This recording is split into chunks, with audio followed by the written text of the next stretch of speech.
always feel really bad saying this because it feels like something I wish wasn't true, but as I deeper accept and integrate the parts of myself that were in resistance to this, I really understand where they're coming from. Okay, like get to the point.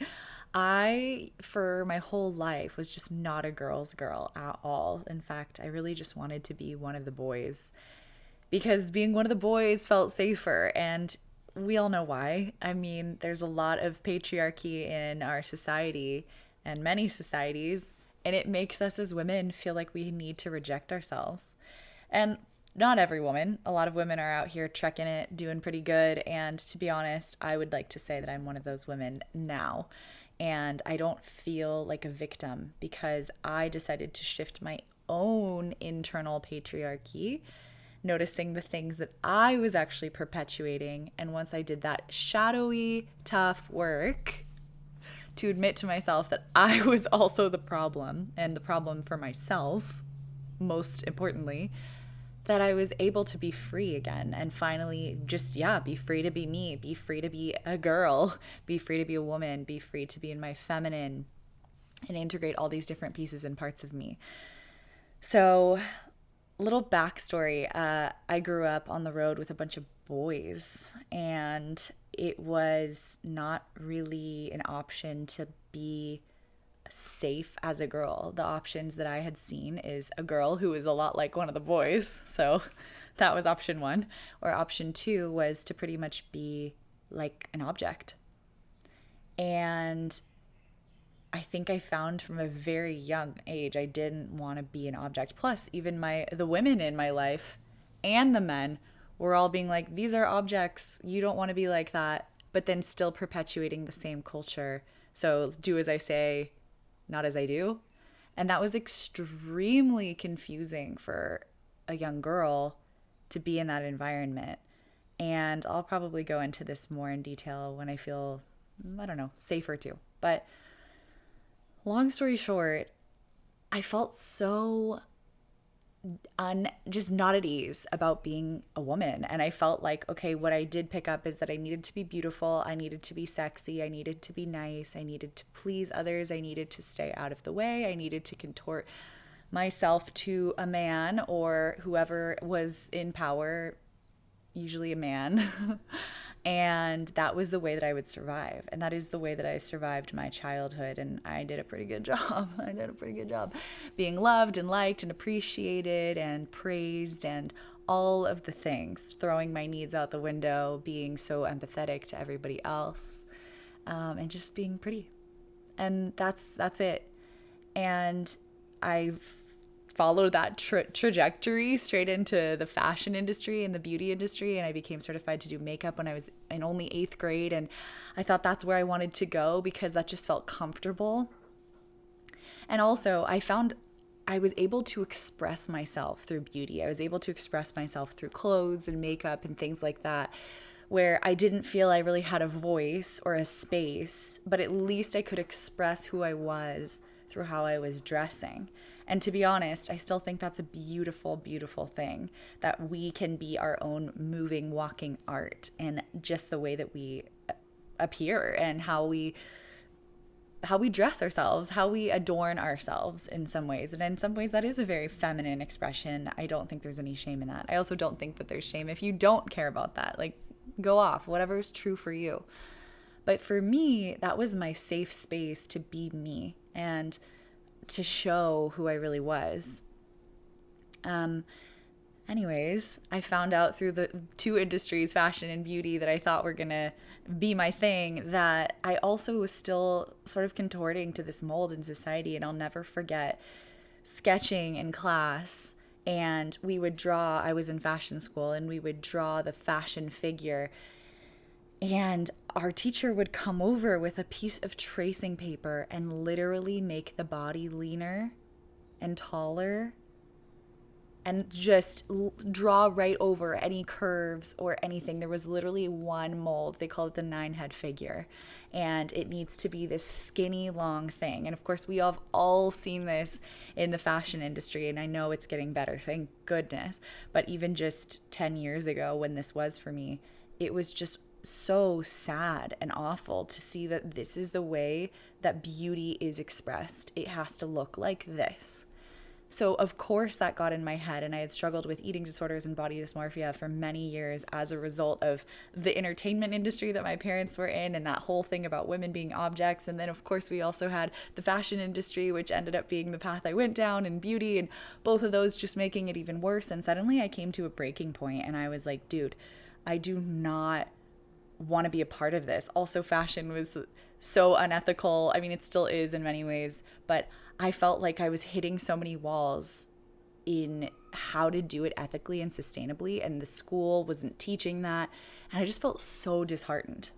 Now I know better. I know there's always a way. There's always a possibility to create with ethics and sustainability and consciousness, and the truth is it just wasn't the path for me. But I pulled out. I bought a one-way ticket to Hawaii and spent time at my family's home all alone for a summer. And I would actually do that a lot, which was really beautiful and lucky.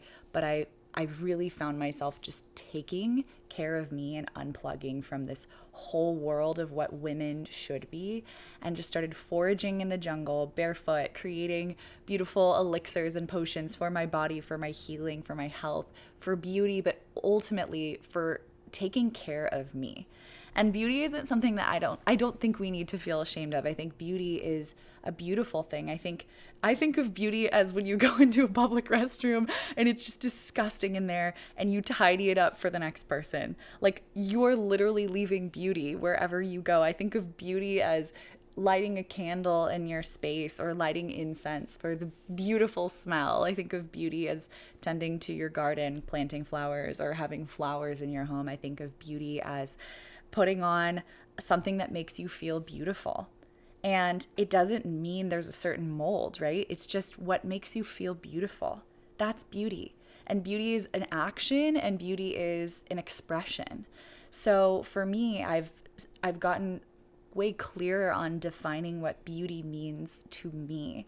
And beauty is usually, I mean, I know now it's an inside out thing, but we can tend to that inside out through self-care rituals. And I always think of skincare and body elixirs and potions and things like that as things that really are tending to the inside, because we're giving a moment to ourselves and we're giving honor to this beautiful vessel. You guys probably have seen me. I show up on these videos now without makeup, which I never, ever, ever, ever, ever used to do. I didn't even go outside without makeup. So it's so different now. I don't feel like I need any of these things. I just choose it when I feel like I want to express something, or I want a little pop, or I want to feel cute in a different way. And the foundation is finally so much more healed. So I share all of this to say that all of my internal patriarchy, which was you have to look and be a certain way, and that being a woman is being this, I mean, that is just internalized patriarchy. And by the way, I'm not saying, this isn't me saying all men are bad or anything like that. Like, don't take it like that. It's just the conditioning of society and what we've normalized as being a woman and being a man and what it means to be each. I'm not pointing the blame at anybody. It's all good. Relax. Okay. But what I'm saying is I realized, oh my God, I am internalizing the patriarchy. I am the patriarchy. I am everything that is oppressing me in myself, because I'm carrying these beliefs and I'm looking at them unchecked or as the way they need to be, or even pointing fingers at everybody else being like, this is why I'm like this. I was told this. But I'm like, no, now you get to change. Because to be radically free is to take responsibility for your own well-being. Truly, take responsibility for your own well-being. I love that quote from Brad Yates, who does tapping videos. If you don't know him, you need to watch all his videos. But yeah, if you don't take radical responsibility for yourself, nobody else will. You aren't going to be well if you don't do it. So I started to slowly free myself from these limiting belief systems, and I started to challenge them, and I started to go out with less makeup. I started to look at what beauty meant to me. I started to express what was truly authentic and not what I thought I should do. And of course, that impacted also the way that I act in this world and how I show up and how I take up space and how I stopped contorting. I mean, they're all interconnected for me. So First of all, I think it's a really good question to ask yourself, how is beauty defined to me, you? How do I define beauty? What is beautiful? What makes me feel beautiful? And then if you can go a little deeper, please do. Why? And then you might find some things kind of hit walls and they're not the most legit. And it's okay if you just continue to do it for you and you like it and you're still working through it. I'm not shaming anybody for anything, but can we also ask ourselves a little deeper why and what we're carrying out? So, as I share that I had my own internal things going on, I remember that I actually started to feel this sense of, I didn't trust a lot of women. I felt like I had that old standard of whatever we're told, that women are catty, women are this way and competitive, and maybe it's also what I saw in my environment. I, again, was holding this internal patriarchy and then projecting it out into the world. And it made me feel not at ease. It made me feel very lonely and isolated. It's like I wanted deep connection, but I didn't trust the connection. And I wanted to be more like one of the boys because, again, it still just felt safer to do that. And finally, when I let all of that go and I called in a deep sisterhood, I remember I joined like a sisterhood group and I felt super weird about it. And it was like for women and I was like, ugh. And I showed up and it was so lovely and I felt really seen. And it just opened the door. And I had female friends, believe me, but they were kind of fragmented and all over the place. And I just still had my beliefs around certain things. So finally, I decided to challenge myself, join this women's group, break this mold, show up in different ways. And it was really healing. And then I started to call in truly aligned community. And I came to Hawaii and I started dancing. I started doing all the things I love, surfing and dancing. And both of those things just brought in the flock of like-minded women. And now we have monthly to twice a month cacao ceremonies together. And that was also so healing because I was sitting in ceremony with women, which is something I also really cringed about. Like I liked my little solo practices. Maybe I would do it with a friend. But to have a group of women, it just actually scared me. Like it put me off imagining myself being a girl's girl or with a bunch of women in like this sacred ceremony. Like I just didn't want this like ungrounded woo-woo weird vibe. But I also like wanted to go deep. I was just so confused. But I started hosting these ceremonies nonetheless, and it became the most healing, beautiful thing in the world to me. It was, first of all, it's not woo-woo because we come as we are. And if it gets woo-woo, perfect, it's great. But we're authentic. Like I found that authenticity is, it has, I mean, like, how could I tell you what a woman is or what a group of women is when every single group and every woman is different? I think that's also such a key part of this. And when people are authentic, that's all that I look for now. If you're authentic, it doesn't matter how you identify. I don't care if you're a woman, a they, them, or whatever, a man, whatever. It is completely just, are you truly authentic to you and as integrated as you can be? And I have this beautiful group of people in my life now, and then we all show up in that way together. And the energy of being held in a space with other women, for me, after rejecting it for so long, it could bring me to tears. How good it feels to be seen and nurtured and tended to and heard, and the empathy and the wisdom. And there's a collective always like theme that comes up, whether we plan it or not. I mean, we never plan it actually, but it's just crazy that every single time there's always a key word at the end that we're all in unison working through from different angles and different vantage points and experiences. And it's been so nice. And I share all of this also to say that I think that women banding together is so essential, and it's been done throughout time. Women have always banded together in tribes, and we lost that, and we were also pitted against each other in witch hunts and this and that. But when we band together, the women gotta gather. That was what my friend was saying. Like, the women just gotta gather. I don't make the rules. We gotta gather. Girls gotta gather. And what happens in that space, in this collective space, is we really do heal. I feel that all of us have been able to make wildly huge leaps in our paths because we have the support of one another. And I also love the idea of like a scheduled event, because you come back together and you connect and you check in and then you hold each other accountable, and then you know, go off, and then you come back and you know that you're always going to have a safe space to land. I feel so lucky to have this, and it happened so authentically. There was no, what's the word? Contrived energy around it, which is something I always felt was happening. And that was just a belief system anyway. But when I showed up authentically, other people met me there. And then there was an invitation to go deeper. So we did that. And I took a leap of faith and I decided, let's try it together.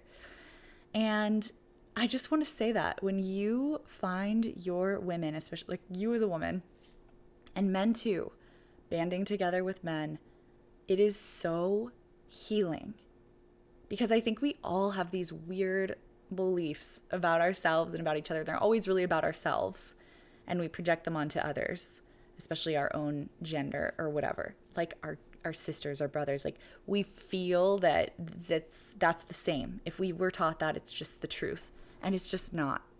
And being with other women has allowed me to feel more confident, more beautiful. Seriously, like so much more confident and beautiful, because I see the beauty in them and I feel like we all just mirror it back to each other. And so real, it's so real. And when you find that group, like, it heals your inner child, it heals the mother wound, it heals your ability to connect, it heals your ability to show up in the world, because there's so much fear and conditioning around being seen that we have, and being too much or not enough. And I swear, when you gather with women, you can finally feel your enoughness and your beauty. And at first, it's very uncomfortable. So I just want to say that too.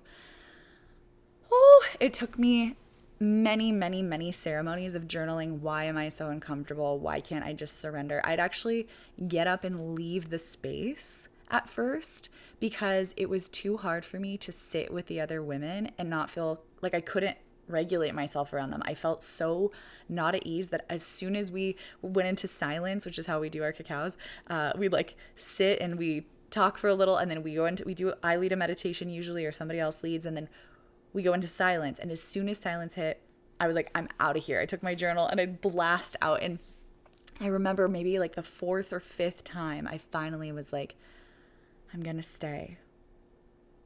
And it felt so good to stay and be witnessed and just be. No performing, no caretaking, no soothing anybody else, just being there in the shared space with other women. I never experienced anything like it. And now, like, so many cacao ceremonies in, there are times where I do leave, but it's because it feels good. I want like my own space. I want to check in with me, or I don't know. I just let myself be guided, but it's not out of a fear anymore. It's not because I can't be comfortable in that. I let myself expand with them. I let them expand me and hold me and be held. And there was a time where I was navigating the early relationship stuff that I've been sharing on this channel, that I just broke down and let them physically hold me. And it was so powerful. It was so powerful to be seen and held and not judged and not try to have anybody fix me. Simply, I'm here, I'm present with you, I'm listening, I love you, I believe in you, I know that you've got you, I know that you know you, I know that you are divine and holy and beautiful, and you've got it. And I'm here with you, and I'm feeling for you, and this must be so hard. Like, that is the energy that I think every single human on this planet needs. But I'll just speak for myself personally. I needed that so much. The ability to be seen and not judged, to be held and not criticized, and to be able to be empathized with but not belittled, and truly just looked at like a holy being moving through something, but so powerful. And that is truly how we all see one another. And there's always a mirror. It's so beautiful. I could go on, and I'm sitting here talking and talking and wondering if this is going to resonate with anyone. But I guess I just want to say that to the girls who feel like you haven't found your tribe yet, and the girls who feel like, the women and the girls, whatever, who feel like they're afraid of other women, or other women have let them down or betrayed them or whatever. I feel you. I see you. I am you. I was you. And there's so much more to that. And just hold the belief that your tribe exists and that they want you to. And you will find those people. And how you find them is just believing they exist and taking a leap of faith, putting yourself out there, maybe a little more than you feel comfortable with. It's so worth it. Riding the waves of discomfort as you enter a new space. And most importantly, being authentically you. Just be you. And I know that might be like, what does that mean if I've been contorting for so long? Like, who even am I? And that's a question I think is worth discussing here more further with you, because it's a great one.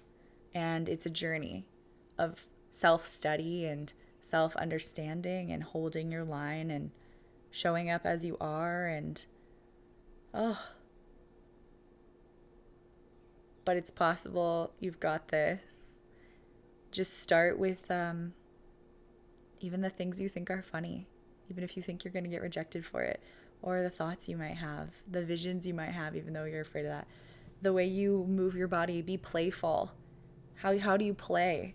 And if you don't know, start to do that on your own a little bit more, or wherever you're the most comfortable. See if you can translate that out into the world. I'll say this. My relationship with my sister, we've always had like a hilarious, bantery sense of humor, and she set the tone for me. She moved me out here. Like, she came with me when I moved here, which was really sweet. Like, we'd never really had a connection like that. Or she's my little sister too, so it was like vulnerable for me to be the big sister and be like the one in need. And she came and moved me out, and we just laughed. It was such an intense time because I didn't know what was going to happen. I didn't have my community yet, but we just laughed and we played and we acted like hooligans, and it set the baseline of how I was going to show up in the world. I was like, I want to be this playful and this free with everyone. And of course, she's my sister, so it's easier to go there in so many ways. And maybe you have one person in your life that you can do that with, whether it's a guy or a girl. See if you can take that with you into your external world. And maybe it's having a call with that person before you go to a class or go to a meeting or go to a new event or whatever. And so you can get into that energy and then walk into the space emanating the energy. Who makes you feel like you? And what do you want to cultivate with other people? And see if you can cue that up right before, so you can just ease right in. That was really helpful for me in my journey here. And then it just kept getting bigger and bigger and bigger, and people felt more and more aligned and authentic, and I was already authentic, and it kept getting more, and I felt freer and freer and freer to be me. But once again, you have to be a little bit brave. You got to put yourself out there. You got to try. You got to sign up for the class. You got to invite the girls over. You got to say, hey, you want to have lunch sometime? And feel awkward about it. And you got to say, hey, you seem cool. You want to come to this event with me? Do the thing, have the experience, see where that leads. You got to get invited to a surf day with the girls, and you don't know any of the girls, and you got to say, yeah, sure. And then go. And then watch that become your community and your tribe. Like, I'm not talking out of my ass. Like, this is literally how it happens. So start with what you're passionate about. Start with what you love. Look at your own internalized patriarchy. That was also step one. Where am I perpetuating the very things I disagree with in this world? Hold the belief that there's better and more alignment, better tribe, lots of love, acceptance as you are. Know what you like to do. Go do it. Meet the people there. Have the phone calls with the people that make you feel most you before. Go. Just go. Just go. I hope that those are tangible tips for you. I like to give tangible tips. Like, seriously, that's what I did after years of trying to understand what it would take to find my people. And the girls got to gather. The girls got to gather. It is up leveling, heals every part of you you didn't even know could be healed or needed healing. It just happens by gathering with the girls. And let the discomfort come. Let the discomfort be there, because it will be there. It could be there for months. It could be there for longer. But it gets easier and more tolerable and clearer and more manageable. And then eventually you just start to feel freer and freer and freer and freer. And that is the most worthwhile feeling in the whole world. Okay, I plugged my mic into my phone, so pray for me that this recorded, okay? All my love.